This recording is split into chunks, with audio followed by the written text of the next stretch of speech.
పూరా local.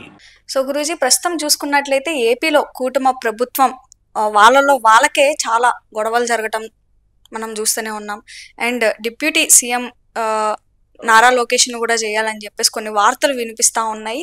So Nara Lokesh కానీ లేకపోతే పవన్ కళ్యాణ్ కానీ వీళ్ళిద్దరిలో అసలుకి ఎవరికి ఎలిజిబిలిటీ ఉంటుంది, ఎవరుంటే బాగుంటుంది? ప్రస్తుతం అయితే ఇప్పుడు పవన్ కళ్యాణ్ ఉన్నారు, ఓకే ఫైన్. కానీ ఇఫ్ ఇన్ కేస్ లోకేష్ కనుక వస్తే ఎలా ఉండబోతుంది ఏంటి? ఒక్కసారి మా కోసం. ఈ జనరల్ గా చెప్పాలంటే డిప్యూటీ సిటిఎం అనే పదవే రాజ్యాంగంలో లేదు. ఉప ముఖ్యమంత్రి, ఉప ప్రధాని అనే పదవులు లేవు. They are equal to cabinet ministers. ఇంకా అందరికీ తెలియని విషయం ఏంటంటే క్యాబినెట్ మినిస్టర్లు అందరూ సమానమే, ఇంక్లూడింగ్ చీఫ్ మినిస్టర్. ఆయన నెంబర్ 1 ప్లేస్ లో ఉంటాడు తప్ప ఆయన కూడా క్యాబినెట్ హోదానే. ఈ ఇప్పుడు ఇచ్చే ఈ అన్నెసరీ హైప్ అన్నమాట. చీఫ్ మినిస్టర్ అంటే ఆయనే మెయిన్, తర్వాత అందరూ కాదు అనేది కాదు. అందరికీ సమాన అధికారం, సమాన బాధ్యతలు ఉంటాయి. అందుకే ఏదైనా డెసిషన్ తీసుకోవాలంటే ప్రతి విషయం క్యాబినెట్ లో పెడతారు. అది అందరికి దానికి సమాన బాధ్యత వహించాలన్నమాట, సామూహిక బాధ్యత. ఆ సామూహిక బాధ్యతలో నెంబర్ 1 ప్లేస్ లో, ఫస్ట్ ప్లేస్ లో చీఫ్ ఉంటారు. కానీ చీఫ్ మినిస్టర్ అన్నారు, కానీ chief minister also a cabinet minister, is not above that. అట్లా డిప్యూటీ చీఫ్ మినిస్టర్ కూడా కాదు. క్యాబినెట్ హోదా ఉన్నందరూ ఒకటే, మంత్రివర్గంలో అందరూ సమాన అధికారమే, సమానులే.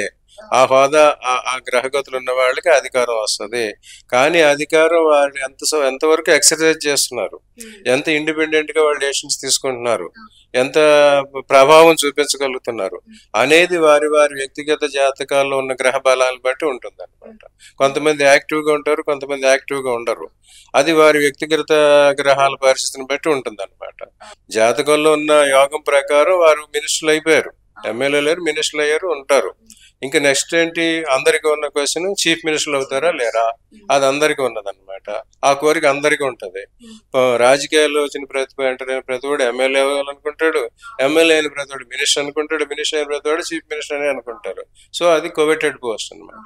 సో వీరిద్దరి జాతకాల ప్రభావం ప్రకారం చూస్తుంటే పవన్ కళ్యాణ్ అండ్ నారా లోకేష్. పవన్ కళ్యాణ్ ఇదివరకు చాలా మంది మకర రాశి, శ్రవణ నక్షత్రం అని చెప్పారు. కానీ నాకు ఇంకొక ఆయన ఆథెంటిక్ మిత్రుడే అమెరికాలో ఉన్నాడు, ఈయన డీటెయిల్స్ నాకు ఇచ్చాడు. పవన్ కళ్యాణ్ గారి అతను ఇచ్చిన డీటెయిల్స్ ప్రకారం పవన్ కళ్యాణ్ కర్కాటక లగ్నం, కర్కాటక రాశి, పుష్యమి నక్షత్రం.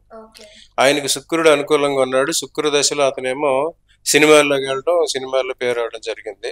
తర్వాత సూర్య దశలోనేమో అతనికి అంత అనుకూలం కాలేదు, పాలిటిక్స్ లోకి వచ్చినా అప్పుడు ఫెయిల్ అవడం జరిగింది. తర్వాత ఇప్పుడు అతని చంద్రమహర్ దశ వచ్చింది.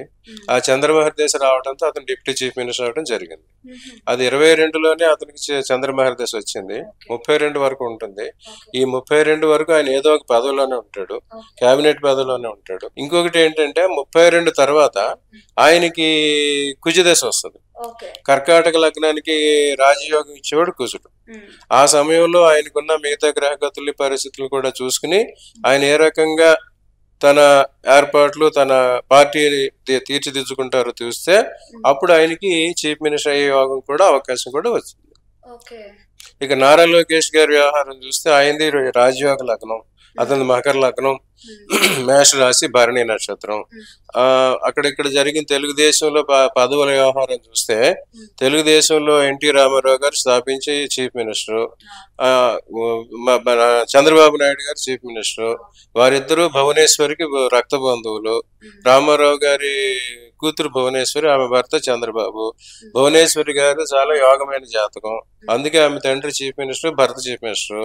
రేపు కొడుకు కూడా చీఫ్ మినిస్టర్ అవుతాడా అవడా అనేది డిసైడ్ చేసేది కూడా ఆమె. ఇంకా ఆమెకు కూడా యోగం ఉన్నది. సో 27 తర్వాత చాలా మార్పులు వస్తాయని నేను ఇదివరకే చెప్పాను. ఆ మార్పులు ఏమన్నా జరగచ్చు. వీరిద్దరి ప్రకారం చూస్తే లగ్నం ప్రకారం ఒకరికి యోగం ఉన్నది, రాశి ప్రకారం ఇంకొకరికి యోగం ఉన్నది. వీళ్ళిద్దరూ కూడా వాళ్ళ జీవితంలో ఏదో దశలో చీఫ్ మినిస్టర్ చేస్తారు. కానీ ఎంతకాలం అనేది వారి అప్పుడున్న దశలను బట్టి, వాటిని బట్టి ఉంటుంది. ఇంకా వారి జాతక వివరాలు కంప్లీట్ గా పరిశీలిస్తే మనం ఎప్పుడవుతారు, ఎంతకాలం ఉంటారు అనేది కూడా మనం చెప్పొచ్చు. అయితే ఎలక్షన్స్ కి ముందు ఒకరి మీద ఒకరు తిట్టుకునేవారు. కరెక్ట్గా ఎలక్షన్స్ టైంకి వచ్చేసరికి గ్రూప్స్ అనేటివి ఫామ్ అయ్యి ఒక కూటమి ప్రభుత్వం క్రియేట్ అయ్యింది. సో ఇప్పుడు చూసుకుంటే మళ్ళీ అప్పటిదాకా బాగానే ఉంది. ఇప్పుడు నుంచి చూసుకుంటుంటే గొడవలు కూడా ఇట్లానే స్టార్ట్ అవుతా ఉన్నాయి కదా వీటిపైన. అండ్ మనకి ఇప్పుడు వైసీపీలో కూడా చాలా మంది మెంబర్స్ బయటకు వచ్చేస్తా ఉన్నారు అందులో ఉన్న వాళ్ళు.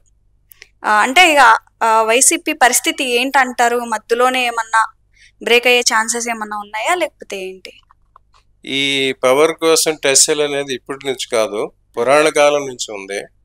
అమృతం సముద్రాన్ని, క్షీర సముద్రాన్ని మధిస్తే అమృతం దొరికి వస్తుంది, అమృతం మనం అందరం పంచుకుందాం రండి అని చెప్పి దేవాసురులు ఇద్దరు చేశారు.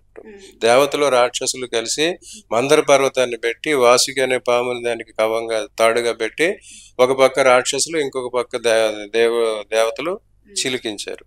చిలికించినప్పుడు అమృతం వచ్చింది. అమృతం అంటే that is nothing but power అన్నమాట, అధికారం. అధికారం ఎవరికి వచ్చింది? ఆ అధికారం ఎక్కువ మంది, ఇప్పుడు ప్రజాస్వామ్యంలో అధికారం ఎక్కువ మంది ఏ పక్కన ఉంటారో వాళ్ళకి వచ్చింది. అప్పుడు ప్రతిపక్షం వాళ్ళకి విషం, అలాహలం వాళ్ళకి వచ్చింది, అమృతం వీళ్ళకి వచ్చింది. ఎప్పుడు అక్కడే పాలిటిక్స్ స్టార్ట్ అయినాయి. మనందరం కలిసి మందర పర్వతంతో దీన్ని సముద్ర మదనం చేసి అమృతం వస్తే పంచుకుందాం అని అనుకున్న వాళ్ళు తీరా అమృతం వచ్చేసరికి పార్టీ పదవులన్నీ ఎవరికి ఇచ్చాడు? విష్ణు దేవతలకే ఇచ్చాడు. అప్పుడు రాక్షసులు ప్రతిపక్షంగా ఉండిపోయారు. సో అదే రకంగా ఇప్పుడు ఒక పవర్ రావడం కోసం అందరూ కలిసి ప్రయత్నిస్తారు. ఆ వచ్చిన తర్వాత పదవులు కొందరికే వస్తాయి, అమృతం కొందరికే దొరుకుద్ది. ఆ అమృతం లభించిన వాళ్ళు మళ్ళీ దానికి ప్రతిపక్షంగా ఉండడం జరుగుద్ది. అది ప్రజాస్వామ్యంలో. ఇప్పుడు వచ్చేసరికి ఏం జరిగిందంటే శని, ప్రజాస్వామ్యానికి కారకుడు శని. ఆ శని ప్రభావం ఉన్నప్పుడు అందరూ గ్రూప్ ఎక్కువ మంది జనం ఒక చోటకి చేరతారు. అట్లానే అప్పుడు ఎవరికైతే అమృతం దొరకలేదో, ప్రజెంట్ పరిభాషలో పదవులు, ఆ పదవులు దొరకలేదో పదవుల కోసం వాళ్ళు రకరకాల ప్రయత్నాలు చేస్తూ ఉంటారు. ఈ ప్రక్రియలో చేరడం, విడిపోవడం, కలవడం అనేది ఎప్పుడు జరిగే ప్రక్రియ. దీనివల్ల అయితే ప్రస్తుతం వీళ్ళకు ప్రభుత్వాలకి ఉన్న కూటమిలకి వచ్చే ప్రాబ్లం అయితే ఏమీ కనిపించడం లేదు. 27 వరకు ఏవైతే కూటములు అవి ఉన్నాయో అవి అట్లానే ఉంటాయి. ఇఫ్ ఇన్ కేస్ కనుక జగన్ కాంగ్రెస్ తో కలిస్తే ఎలా ఉండబోతుంది అంటారు? పరిణామాలు అసలు ఎలా ఉండబోతున్నాయి? ఇంతకు ముందు చెప్పినట్టుగానే మొన్నటి ఎలక్షన్ లో ఆయనకి అమృతం దొరకలేదు. సో అమృతం లేని వారు అమృతం కోసం ప్రయత్నిస్తే వెళ్ళిపోతూ ఉంటారు. ఆ రకంగా ఆయన పార్టీలో ఉన్న వాళ్ళంతా బయటికి వెళ్ళిపోతున్నారు. ఆ వెళ్ళిపోవటం అనేది తాత్కాలికమే.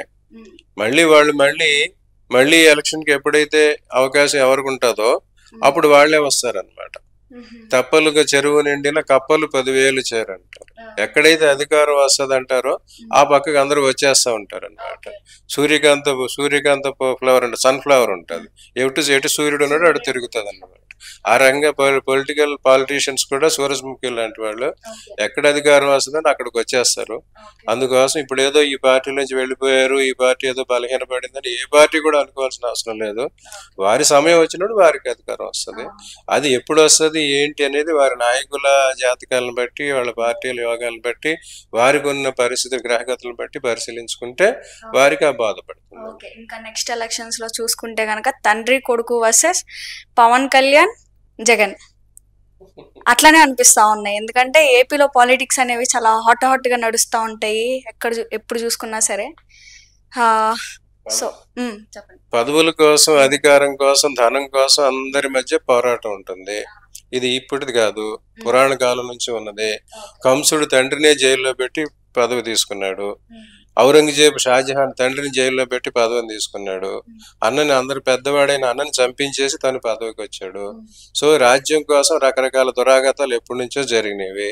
అందులో ఇటువంటి వెన్నుపోట్లు, ద్రోహాలు, పార్టీలు మారడాలు అనేది చాలా సహజం. కానీ వారికి ఏ యోగం ఉన్నది? దుర్యోగం ఉన్నదా, సద్యోగం ఉన్నదా? వారికి ఉన్న యోగం మంచిదైతే వారికి గౌరవప్రదంగా ధార్మికంగా పదవులు లభిస్తాయి.